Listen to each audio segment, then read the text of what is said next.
नमस्कार, तपाईँ हेर्दै हुनुहुन्छ नेपाल पोस्ट। म गोविन्द चापागाई। आज मिति विक्रमसम्म 2079 साल मक्सिर 22 गते बिहिबार, इस्वीसम्म 2022 डिसेम्बर 8 तारिक। यसैगरी आज मक्सिर शुक्ल पूर्णिमा तिथि सँगै उधौली पर्व, धान्य पूर्णिमा, एमारी पुन्नी, अन्तर्राष्ट्रिय मर्यादित महिनावारी दिवस पनि परेको छ। उधौली पर्वको यहाँलाई हार्दिक मङ्गलमय शुभकामना व्यक्त गर्न चाहन्छौँ। दर्शकबिन सधैँजस्तै आज पनि देश तथा विदेशमा घटेका घटना, तिरबेका कर्मचारी र विद्यार्थी नेता बीच हात हालाहाल। कपिलवस्तुमा वडा अध्यक्षमाथि कुटपिट गरेको आरोप। प्रधान न्यायाधीश चोलेन्द्र शमशेर जबरा अदालत प्रवेश गर्न खोजेपछि हिजो दिनैभरिको अवस्था तनावग्रस्त रह्यो। सर्वोच्च परिसरमा तारा बरालले वकिलहरूमाथि जुत्ता प्रहार गरिन् भनी सर्वोच्च परिसरमा बारले शुक्रबार पनि धरना दिने निर्णय गरेको छ। चोलेन्द्रलाई क्लिन चिट दिने संघीय संसदका महासचिवमाथि कारबाही हुने माओवादी पार्टीको निर्णय भएको छ। चुनाव विशेष समाचार। निर्वाचन आयोगद्वारा सिट बाँडफाँडको अन्तिम टुङ्गो लागेको छ। राष्ट्रिय स्वतन्त्र पार्टी चौथो ठुलो शक्ति बन्न सफल भएको छ। अरू दलले के कति मत प्राप्त गरे त यस बारेमा जानकारी। संसदीय दलको नेताको दाबी छोड्न देउवालाई विश्व प्रकाशको आग्रह, सँगै विभिन्न नेताहरूको टीका टिप्पणी, स्वास्थ्य सम्बन्धी जानकारी, खेल खबर लगायतका समाचारहरू लिएर शुभ बिहानीसँग यहाँ सामु उपस्थित भइसकेका छौँ। हामीलाई कुन ठाउँदेखि हेर्दै हुनुहुन्छ अनि कस्तो लाग्दैछ त हामी प्रति कुनै प्रतिक्रिया छन् भने तलको कमेन्ट बक्समा आफ्नो प्रतिक्रिया उल्लेख गर्न नभुल्नुहोला। तपाईको प्रतिक्रियालाई मनन गर्दै अगाडि बढ्नेछौँ। आउनुहोस् समाचार सुरु गरौँ आजका मुख्य शीर्षकहरूबाट।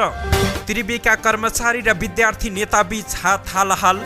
कपिलवस्तुमा वडा अध्यक्षमाथि कुटपिट गरेको आरोप। सर्वोच्च अदालत प्रवेश गर्ने राणाको दोस्रो प्रयास पनि असफल। सर्वोच्च परिसरमा तारा बरालले वकिलहरूमाथि जुत्ता हानेपछि अविलम्ब पक्राउ। सर्वोच्च परिसरमा बारले शुक्रबार पनि धरना दिने। चोलेन्द्रलाई क्लिन चिट दिने संघीय संसदका महासचिवमाथि कारबाही हुने माओवादी केन्द्रको भनाई। संसदीय दलमा देउवालाई सहयोग गर्ने शशाङ्कको संकेत। निर्वाचन आयोगद्वारा सिट बाँडफाँड, राष्ट्रिय स्वतन्त्र पार्टी चौथो ठुलो शक्ति बन्न सफल। संसदीय दलको नेताको दाबी छाड्न देउवालाई विश्व प्रकाशको आग्रह। टोखाको मनोहर माविका प्रधानाध्यापकमाथि यौन दुर्व्यवहारको आरोप। छात्रमाथि दुर्व्यवहारको आरोपमा रौतहटमा शिक्षक कुटिएपछि स्थिति तनावग्रस्त। चौपाई गाडिएको भेटिएपछि कञ्चनपुरको बेतकोटमा आन्दोलन थप चर्कियो। मोरङ कारागारका कैदी बन्दीलाई प्रहरीले भगाएको पुष्टि। तारा एयरको जहाजमा चरा ठोकियो। महाकाली नदीको बहाव पुरानै अवस्थामा फर्काउने सहमति र विश्वकपको क्वार्टर फाइनलको समीकरण पूरा। अब सुन्नुहोस् पूरा समाचार।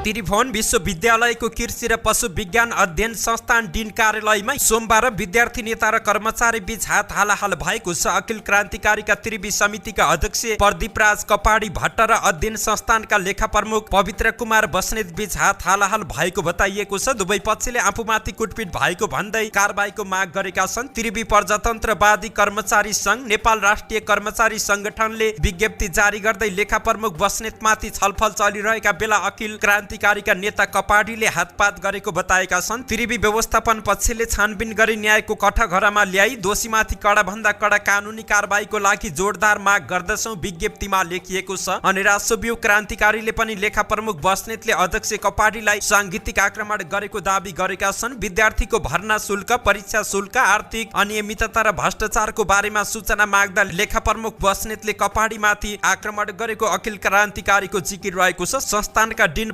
भार्गव धितालले सामान्य हात हालाहाल भएको सुनाएका थिए। विद्यार्थी संगठन र कर्मचारी बीच छलफलको क्रममा हात हालाहाल भएको तर आफूलाई विस्तृत जानकारी नभएको उनले जानकारी दिएका छन्। कपिलवस्तुको महाराजगञ्ज नगरपालिका वडा नम्बर 11 का वडा अध्यक्ष धर्मेन्द्र पुरीले स्थानीय 2 जनालाई कुटपिट गरेको आरोप लागेको छ। अध्यक्ष पुरीले मंगलबार साँझ 8 बजे वडा नम्बर 1 पचेहरी गाउँका रामप्रकाश ठाकुर र उनका छोरा पवन कुमार ठाकुरलाई कुटपिट गरेको पीडित ठाकुरले बताएका छन्। खेतमा धान काट्दै गर्दा अध्यक्ष पुरीका समर्थकले आगो ताप्न पराल लिएपछि विवाद सुरु भएको थियो। विवाद मिलाउने क्रममा अध्यक्ष पुरीले 30 जना मान्छे बोलाएर कुटपिट गरेका हुन्। कुटपिटबाट उनको निधार र टाउकोमा चोट लागेको छ। पीडित ठाकुरले इलाका प्रहरी कार्यालय महाराजगञ्जमा वडा अध्यक्ष विरुद्ध जारी दिएका छन्।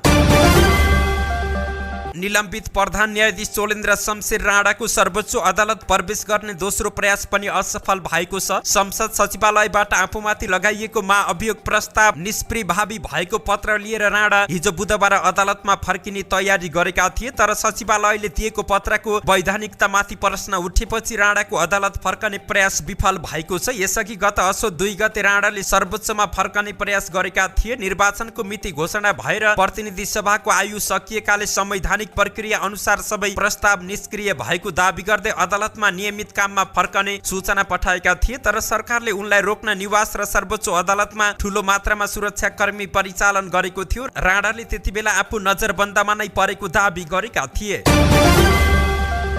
सर्वोच्च अदालतमा प्रधान न्यायाधीश चोलेन्द्र शमशेर राणाको बाटो छेक्न बसेका नेपाल बार एसोसिएसनका वकिलहरूमाथि जुत्ता प्रहार भएको छ। प्रधान न्यायाधीशको समर्थनमा उत्रिएकी अभियन्ता तारा बरालले वकिलहरूलाई जुत्ता हानेकी हुन्। हिजो प्रधान न्यायाधीश राणाले कार्यालय फर्किने तयारी गरेपछि बारको निर्णय अनुसार वकिलहरू धरना दिन सर्वोच्च परिसरमा धरना दिएका थिए। अभियन्ता बरालले दिउँसो 3 बजेतिर धरना स्थलमा आएर वकिलहरूको विरोध गरिरहेकी थिइन्। यसै क्रममा उनले उत्तेजित हुँदै आफूले लगाइरहेको जुत्ता फुकालेर वकिलको समूह माथि प्रहार गरेकी हुन्। सर्वोच्चमा खटिएका सुरक्षाकर्मीले तत्काल उनलाई पक्राउ गरी भ्यानमा हालेर लगेका थिए। उनको जुत्ता सर्वोच्च भित्र फ्याँकिएको छ। तारा बराल एउटा जुत्तामा रहेकी छिन्। धुर्मु सुन्तलीले चितवनमा निर्माण गरेको क्रिकेट रङ्गशाला विरुद्ध बोलेर बराल सामाजिक सञ्जालमा भाइरल भएकी थिइन्। पछिल्लो समय एमसीसी खारेज गर्नुपर्ने लगायतका माग राखेर उनी आमरण अनसनमा पनि बसेकी थिइन्। प्रधान न्यायाधीश चोलेन्द्र शमशेरको पक्षमा यसअघि पनि उनले सर्वोच्चको गेटमा एकल प्रदर्शन गरेकी थिइन्। निलम्बित प्रधान न्यायाधीश चोलेन्द्र शमशेर जबरालाई सर्वोच्च अदालतमा प्रवेश रोक्नका लागि नेपाल बार एसोसिएसनले शुक्रबार पनि धरना दिने भएको छ। बारका पदाधिकारी एवं सदस्यहरूले हिजो बुधबार दिउँसोको धरना समापन गर्दै बारका अध्यक्ष गोपाल कृष्ण घिमिरेले शुक्रबार 10 बजेबाट पुनः धरना बस्ने जानकारी गराएका छन्। आज बिहिबार भने सार्वजनिक बिदाका कारण बारले धरनाको कार्यक्रम रोकेको छ। हिजो बुधबार उनीहरूले निलम्बित प्रधान न्यायाधीश जबरालाई लक्षित गर्दै धरना गरेका थिए। बुधबारको धरना समापन भएको बारका पदाधिकारीहरूले जानकारी दिए। संसद सचिवालयका महासचिव भरतराज गौतमले जबरामाथिको महाअभियोग निष्प्रभावी भएको भन्दै पत्र पठाएपछि जबरालाई रोक्न बारले सर्वोच्च परिसरमा धरना दिएको थियो। नेकपा माओवादी केन्द्रका महासचिव देव गुरुङले संघीय संसदका महासचिव भरतराज गौतमले संविधानको गम्भीर उल्लङ्घन गरेको प्रतिक्रिया दिएका छन्। निलम्बित प्रधान न्यायाधीश चोलेन्द्र शमशेर जबरामाथिको महाअभियोग महासचिव गौतमले हिजो बुधबार निष्प्रभावी भएको भन्दै क्लिन चिट दिएका थिए। पूर्व कानुन मन्त्री समेत रहेका नेता देव गुरुङले संसदको सार्वभौम अधिकार र गरेको निर्णयलाई एउटा कर्मचारीले निर्णयमा लैजान नसक्ने बताए। महासचिव गुरुङले निलम्बित प्रधान न्यायाधीशलाई दिएको पत्र संवैधानिक मान्यता विपरीत रहेको बताए। संसदको क्षेत्र अधिकारको पनि हनन भएको छ। गुरुङले भने महाअभियोगका बारेमा संविधानले किटानीका साथ प्रतिनिधि सभाले निर्णय गर्नुपर्ने भनेको छ। उनले पुरानो प्रतिनिधि सभा नरहेको र नयाँ गठन भइ नसकेको अवस्थामा महासचिवले जसरी पत्रचार गरेका छन् त्यो बेठिक मात्रै नभई संविधान माथिको प्रहार नै भएको बताएका छन्। नवनिर्वाचित सांसद शशाङ्क कोइरालाले संसदीय दलमा प्रधानमन्त्री तथा पार्टी सभापति शेरबहादुर देउवालाई सहयोग गर्ने संकेत देखाएका छन्। मंगलबार प्रधानमन्त्रीको सरकारी निवास बालुवाटारमा देउवालाई भेटेर कोइरालाले संसदीय दलमा सहयोग गर्ने संकेत दिएका हुन्। गगनजीलाई गाह्रो देखिएको छ। शेखर कोइराला मेरा दाइ भए पनि अहिले संसदीय दलको नेतामा उपयुक्त पात्र शेरबहादुर जी नै हो। उनी भन्छन् संसदीय दलको नेताको तयारीमा जुटेका देउवाले सहयोग मागेपछि आफूले सधैँ सहयोग गर्दै आएको कोइरालाले जवाब दिए थिए। पार्टीको 14औं महाधिवेशनमा मौन समर्थन जनाएका कोइराला संसदीय दलमा खुलेर समर्थन गर्ने देखिएका छन्। गठबन्धनको निरन्तरताका लागि कांग्रेसमा देउवा भन्दा अर्को उपयुक्त पात्र नभएको उनको बुझाइ रहेको छ। यस्तै कोइरालाले यसपटक आफू मन्त्री हुनुपर्छ भनेर देउवालाई भनेको पनि सुनाए। देउवालाई भेटेपछि मंगलबारको अन्तर्वार्तामा उनले भनेका थिए, मैले शेरबहादुर जीलाई यसपटक पनि म मन्त्री हुनुपर्छ भनेको छु। यसमा उहाँ सकारात्मक हुनुहुन्छ। 2064 देखि लगातार 4 पटक प्रत्यक्ष चुनाव जितेका कोइराला अहिलेसम्म मन्त्री भएका छैनन्। विगतमा पनि शेरबहादुर जीले मन्त्री हुनुहुन्छ भनेर सोध्नु भएको थियो। उनी भन्छन्, साथीहरूलाई अवसर दिनुस् भने म मन्त्री भइन, यसपटक म आफै मन्त्री हुन्छु भनेको छु। कोइरालाले आफूलाई कृषि मन्त्री भएर काम गर्ने इच्छा भएको बताएका छन्। गएको मक्सिर 4 मा सम्पन्न प्रतिनिधि सभा निर्वाचनबाट नेपाली कांग्रेस पहिलो दल बनेको छ, तर बहुमत भने कुनै दलले पनि ल्याउन सकेनन्। बुधबार निर्वाचन आयोगले समानुपातिक तर्फको अन्तिम सूची सार्वजनिक गरेसँगै मत परिणामको अन्तिम टुङ्गो लागेको छ। अन्तिम नतिजा अनुसार प्रत्यक्षमा 57 सिट जितेको कांग्रेसले समानुपातिकमा 32 सिट पाएको छ। अब कांग्रेससँग जम्मा 89 सिट भएको छ। 2074 को चुनावमा पहिलो दल बनेको नेकपा एमाले दोस्रो स्थानमा झरेको छ। उसले प्रत्यक्षमा 44 र समानुपातिकमा 34 गरेर 78 सिट जितेको छ। तेस्रो दल बनेको नेकपा माओवादी केन्द्रले प्रत्यक्षमा 18 र समानुपातिकमा 14 गरी जम्मा 32 वटा सिट जित्न सफल भएको छ। यसै चुनावबाट उदाएका रवि लामिछाने नेतृत्वको राष्ट्रिय स्वतन्त्र पार्टीले प्रत्यक्षमा 7 र समानुपातिकमा 13 सिट गरी जम्मा 20 वटा सिट जितेर चौथो ठूलो शक्ति बनेको छ। यस चुनावबाट राष्ट्रिय प्रजातन्त्र पार्टी रापरपा पनि बलियो बनेको छ। रापरपाले प्रत्यक्षमा 7 र समानुपातिकमा पनि 7 गरी 14 सिट जितेर पाँचौं शक्ति बनेको छ। प्रत्यक्षमा 5 र समानुपातिकमा 7 गरी 12 सिट सहित जनता समाजवादी पार्टी जसपा 6औं ठूलो दल बनेको छ। प्रत्यक्षमा 1 र समानुपातिकमा 5 सिट जितेर सीके राउत नेतृत्वको जनमत पार्टी पनि राष्ट्रिय दल बन्न सफल भएको छ। यी 7 दल बाहेक अरूले समानुपातिकमा थ्रेसहोल्ड कटाउन नसकेकाले राष्ट्रिय दल बन्न सकेनन्। एमालेबाट विभाजन भएको नेकपा एकीकृत समाजवादीले प्रत्यक्षमा 10 सिट जितेको छ। त्यस्तै लोकतान्त्रिक समाजवादी पार्टी लोसपाले 4 सिट जित्न सफल भएको छ। नागरिक उन्मुक्ति पार्टीले 3 सिट जितेको छ। नेमकिपा र राष्ट्रिय जनमोर्चाले समान 1-1 सिट जितेका छन्। यस चुनावबाट 5 जना स्वतन्त्र सांसद पनि विजयी भएका छन्। नेपाली कांग्रेसका महामन्त्री विश्वप्रकाश शर्माले पार्टी सभापति शेरबहादुर देउवालाई संसदीय दलको नेताको दाबी छोड्न आग्रह गरेका छन्। संसदीय दलको नेताको दौडबाट बाहिरिए पार्टी पंक्तिमा देउवा प्रतिको सम्मान बढेर जाने शर्माको टिप्पणी रहेको छ। उनले अब कांग्रेसमा अबको नेतृत्व उमेरले नभई एजेन्डाले गर्नुपर्ने बताए। एजेन्डा युवा पुस्तामा रहेकाले पार्टी सभापति देउवालाई सम्मानजनक रूपमा आफूलाई संसदीय दलको प्रतिस्पर्धाबाट बाहिर राख्न शर्माले सुझाव दिएका छन्। झापा निर्वाचन क्षेत्र नम्बर 1 बाट प्रतिनिधि सभा सदस्यमा नवनिर्वाचित शर्माले हिजो बुधबार बिर्तामोडमा प्रेस युनियन झापाको पत्रकार भेटघाट कार्यक्रममा यस्तो बताएका हुन्। पार्टी सभापतिले अब पनि प्रतिस्पर्धामा जुट्नु भन्दा सबैलाई अवसर दिने काममा लाग्नुपर्छ। 5 पटक प्रधानमन्त्री भइसक्नु भएका उहाँले अब फेरि म प्रधानमन्त्री हुन्छु भन्नुभन्दा पार्टीका अन्य नेतालाई पनि अवसर दिनुपर्छ भन्नेतिर लाग्नुभयो भने उहाँप्रतिको सम्मान दोब्बर भएर जान्छ। त्यसैले उहाँको पद लिने भन्दा आफूप्रतिको सम्मान दोब्बर बनाउनेतिर लाग्नुपर्छ भन्ने मेरो सुझाव रहेको छ। यो सुझाव उहाँलाई काठमाडौँमा भेटेर पनि म दिन्छु, महामन्त्री शर्माले भने। शर्माले संसदीय दलको नेता अर्का महामन्त्री गगन थापालाई बनाउनु पर्ने पनि प्रस्ताव गरेका छन्। उनले थापालाई दलको नेता बनाउने गृह कार्यमा आफू लागिसकेको समेत बताए। संसदीय दलको नेता गगनजीलाई बनाउनु पर्छ भन्ने मेरो प्रस्ताव रहेको छ। यसका लागि सिनियर नेताहरूसँग पनि छलफलहरू भइरहेका छन्। गगनजी संसदीय दलको नेता हुनुभयो भने देशमा एउटा नयाँ तरङ्ग आउँछ उनले भने। त्यसपछि मात्र मैले भने जस्तो राजनीतिक होइन, राजनीतिमा परिवर्तन गर्न सकिन्छ। तर अब बन्ने सरकार कांग्रेस नेतृत्वकै हुनुपर्ने धारणा उनको रहेको थियो। त्यस्तै अब बन्ने गठबन्धन सरकार नै 5 वर्षसम्म स्थिर रहनुपर्ने पनि उनको भनाइ रहेको छ। पार्टी घोषणापत्र लेख्दा जसरी 5 वर्षसम्म स्थिर सरकार चलाउँछौं भनी उल्लेख गरेका छौं, त्यसका लागि पनि वर्तमान गठबन्धन एक ढिक्का भएर जान जरुरी रहेको छ। त्यसैले अब कसको नेतृत्वमा सरकार बन्छ भन्ने कुरै छैन, स्पष्ट छ कांग्रेस नेतृत्वमा गठबन्धन सरकार बन्छ शर्माले भने। शर्माले तत्काल बन्ने सरकारमा आफू भने सहभागी नहुने बताएका छन्। उनले समय आएपछि सरकारमा जाने बाटो खुल्ला भए पनि तत्काल कांग्रेसको नेतृत्वमा सरकार बनाउने र उक्त सरकारलाई 5 वर्षसम्म स्थिर हुने वातावरण बनाउने तर्फ आफू लागिरहेको बताएका छन्। उनले भने तत्काल बन्ने सरकारमा म मन्त्री भएर जान्न, मेरो अहिलेको प्राथमिकता भनेको मन्त्री बन्ने भन्दा पनि कांग्रेस नेतृत्वको सरकार बनाउने र उक्त सरकारलाई 5 वर्षसम्म स्थिर काममा खटिनु रहेको उनले बताएका छन्। काठमाडौँको टोखा नगरपालिका 10 स्थित मनोहर माविका प्रधानाध्यापकमाथि यौन दुर्व्यवहारको आरोप लागेको छ। प्र माधव प्रसाद भट्टराई विरुद्ध विद्यालय अध्ययनरत एकजना छात्राले प्रहरी विरुद्ध महाराजगञ्जमा उजुरी दिएकी छिन्। छात्राले उजुरी दिएपछि प्र भट्टराई फरार भएको विरुद्ध महाराजगञ्जका एकजना अधिकृतले जानकारी दिए। छात्राले दिएको बाल यौन दुर्व्यवहार विरुद्धको उजुरी प्रहरीले दर्ता गरेको छ। प्रधानाध्यापकको कोठामा भदौ 7 मा र त्यसभन्दा पहिले पनि ढोका लगाएर भट्टराईले छात्राको ढाड मुसार्ने, भित्री वस्त्रको लक खोली दिने र यौन सम्पर्क बारे सोध्ने गरेको आरोप लागेको छ। प्रहरीलाई बालबालिका सम्बन्धी ऐन 2075 को दफा 66 अनुसार कारबाही गर्न माग गरिएको छ। फरार भट्टराईलाई प्रहरीले खोजी गरिरहेको छ।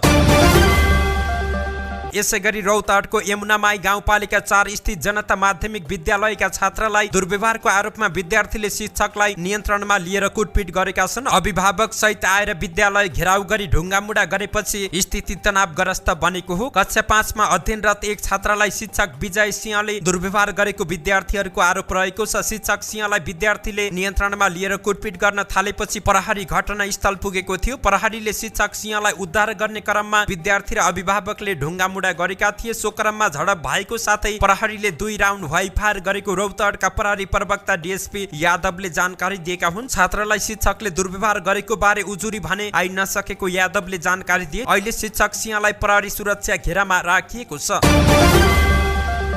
कञ्चनपुरको बेतकोट नगरपालिकामा पशु चौपाए खाडलमा गाडेको अवस्थामा भेटिएपछि स्थानीय बासिन्दाले त्यसको विरोधमा प्रदर्शन गरेका छन्। छाडा चौपाए व्यवस्थापनको माग गर्दै महिलाहरू आन्दोलित भएका बेला मंगलबार बेतकोट 3 को चोरपानीमा पशु चौपाए गाडिएको पाइएपछि बुधबार फेरि स्थानीय बासिन्दाले नगरपालिका कार्यालय घेराउ गरेका हुन्। मेयर भोजराज बोहरा सहितका जनप्रतिनिधि विरुद्ध नाराबाजी गर्दै स्थानीय बासिन्दाले नगरपालिका कार्यालय घेराउ गरेपछि अवस्था तनावग्रस्त बनेको थियो। जिल्ला प्रहरी कार्यालयका प्रहरी निरीक्षक भरत गिरीले स्थानीय छाडा पशु चौपाए सहित नगरपालिका कार्यालय घेराउ गरेको बताए। त्यसपछि जिल्ला प्रहरी कार्यालयबाट अवस्था नियन्त्रणका लागि टोली खटाइएको हो।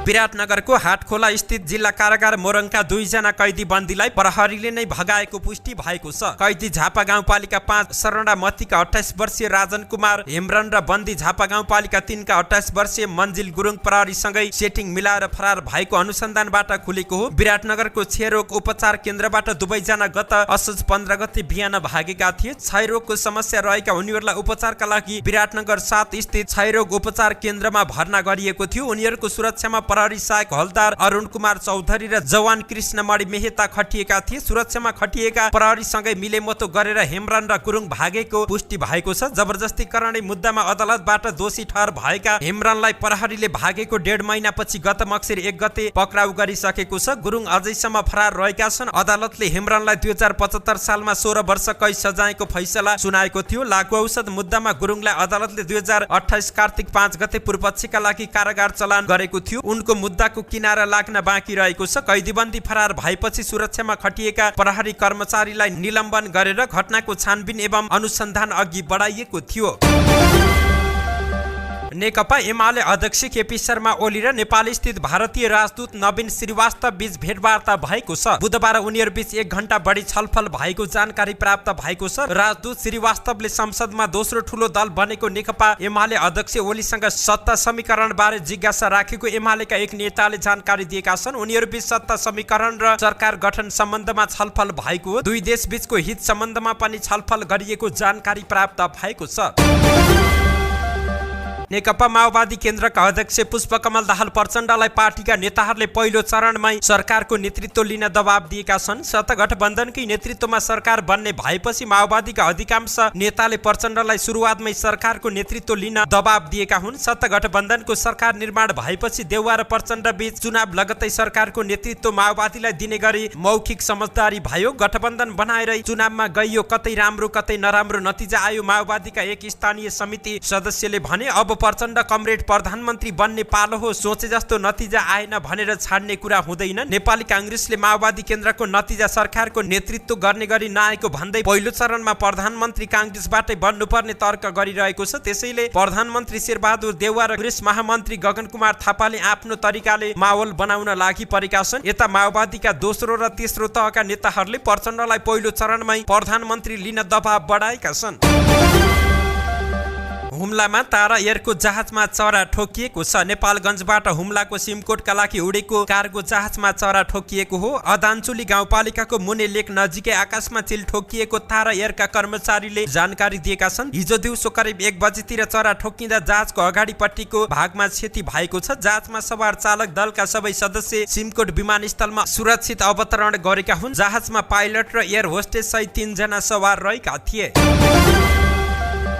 दार्चुलाको खलङ्गा बजार नजिकै महाकाली नदीमा बनाइएको अनधिकृत संरचना हटाउन भारत सहमत भएको छ। हिजो बुधबार भारतको दार्चुलामा भएको नेपाल भारत सीमा समन्वय समितिको बैठकमा भारतले महाकाली नदीमा बनाएका संरचना हटाउन र थप संरचना निर्माण नगर्न सहमति जनाएको हो। भारतले महाकाली नदीमा निर्माण गरिरहेको पक्की तटबन्ध बारे विवाद भएपछि दुई देशका सुरक्षा अधिकारीहरू बीच समन्वयात्मक बैठक बसेको हो। बैठकमा महाकाली नदीको बहाव पुरानै अवस्थामा फर्काउने सहमति भएको दार्चुलाका प्रमुख जिल्ला अधिकारी दीर्घराज उपाध्यायले जानकारी दिएका छन्। हिजोको बैठकले तारजाली सहितको अस्थायी बाँध हटाउने सहमति गरेको जानकारी दिए। यस्तै भारतले निर्माण गरिरहेको तटबन्ध बारे दुवै पक्षका इन्जिनियरले अनुगमन गर्ने पनि सहमति भएको छ। भारतले दार्चुलाको सदरमुकाम खलङ्गालाई नै जोखिम पारेर संरचना बनाएको भन्दै सरकारले मंगलबार भारत सरकारलाई कूटनीतिक नोट समेत पठाएको थियो। कूटनीतिक नोटमा नेपालको सहमति बिना संरचना बनाइएको र यसले नेपालतर्फ क्षति पुगेको उल्लेख गर्दै सीमा क्षेत्रमा संरचना निर्माण गर्नु परे दुवै देशको सहमति र समन्वय हुनुपर्ने उल्लेख गरिएको थियो। बैठकमा नेपालको तर्फबाट प्रमुख जिल्ला अधिकारी उपाध्याय, सुरक्षा निकायका प्रमुख, महाकाली नदी नियन्त्रण आयोजनाका प्रतिनिधि करण सिंह धामी र भारतका तर्फबाट पिथौरागढ जिल्लाका प्रमुख रीना जोशी, तहसील दार्चुलाका उपजिल्ला अधिकारी दिवेश शासनी लगायतको उपस्थिति रहेको थियो। भारतले महाकाली नदीको धार नै परिवर्तन हुने गरी बाँध बनाउँदा खलङ्गा बजार जोखिममा परेको भन्दै सोमबार स्थानीयवासीले विरोध गरेपछि भारतीय पक्षबाट ढुङ्गा प्रहार भएको थियो। त्यसपछि नेपाली पक्षले पनि ढुङ्गा हान्दा दुवैतर्फका केही व्यक्ति घाइते भएका छन्।